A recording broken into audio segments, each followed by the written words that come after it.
2025 നിങ്ങൾക്ക് ശരിക്കും പറഞ്ഞാൽ കരിയറിൽ ലൈഫ് ഡയറക്ഷനിലൊക്കെ നല്ല കൺഫ്യൂഷൻ ഉണ്ടായിരുന്നു. ഞാൻ കറക്റ്റ് വഴി കൂടിയാണ് പോയെന്നൊക്കെ നിങ്ങൾ വിചാരിച്ചിട്ടുണ്ടാവും. പക്ഷേ അൺഎക്സ്പെക്റ്റഡ്ലി നിങ്ങളുടെ നാക്ക് പിഴ കാരണം നിങ്ങൾക്ക് ശരിക്കും പറഞ്ഞാൽ നല്ലൊരു പണി തന്നെ കിട്ടി. ട്രസ്റ്റ് ഇഷ്യൂ ഉണ്ടായിരുന്നു, അത് പ്രണയത്തിലും ഉണ്ടായി, ഫ്രണ്ട്സിൻ്റെ അടുത്തും ഉണ്ടായി, കൊളീഗിൻ്റെ അടുത്തുനിന്നും ഉണ്ടായി. എല്ലാവിടുന്നും ഒരു അപമാനവും ശരിക്കും പറഞ്ഞാൽ വന്നു. പൈസ വരും, അപ്പോൾ തന്നെ പോവും.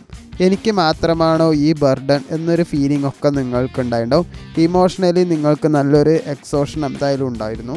2025 നിങ്ങൾക്ക് ശരിക്കും പറഞ്ഞാൽ ഒരു ടെക്സ്റ്റിംഗ് ഇയർ ആയിരുന്നു. പക്ഷേ 2026 അങ്ങനെയല്ല, നിങ്ങൾക്കൊരു കംബാക്ക് ഇയർ തന്നെയായിരിക്കും.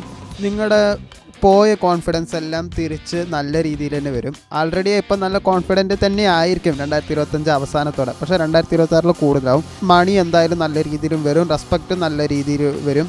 എല്ലാം തിരിച്ചു പിടിക്കണ ഒരു വർഷം തന്നെയാണ് 2026. 2026 ജനുവരിയിൽ ഒരു സ്ലോ സ്റ്റാർട്ടാണ്. മെൻ്റലി നിങ്ങൾക്ക് നല്ല ടയേർഡാണ്, മാനസികമായിട്ട് നിങ്ങൾ നന്നായിട്ട് തളരും. അതുകൊണ്ട് ഒരു ഡിപ്രഷൻ മോഡിലൊക്കെ പോവും. അത് കാര്യമാക്കണ്ട, നിങ്ങൾ റെസ്റ്റ് എടുക്കുന്നതാണ് നല്ലത്. നിങ്ങൾക്ക് നല്ല രീതിയിൽ റെസ്റ്റ് വേണം. നിങ്ങൾ റെസ്റ്റ് എടുക്കാത്ത ചെയ്യണവും കൊണ്ട് നിങ്ങൾ വേണിച്ച എല്ലാം നേടിയായിരിക്കും. പക്ഷേ ആരോഗ്യപരമായിട്ട് നിങ്ങൾ നല്ല വീക്കാവും. ഹെൽത്ത് ഈസ് വെൽത്ത് എന്നുള്ളത് നിങ്ങൾക്ക് മനസ്സിലാക്കാൻ ടൈം ആകുമ്പോഴേക്കും നിങ്ങളുടെ കയ്യിൽ നിന്ന് ചിലപ്പോൾ എല്ലാം പോയിട്ടുണ്ടാവും. അതുകൊണ്ട് നിങ്ങൾ എപ്പോഴും റെസ്റ്റ് എടുക്കാൻ ശ്രമിക്കണം. അതുപോലെ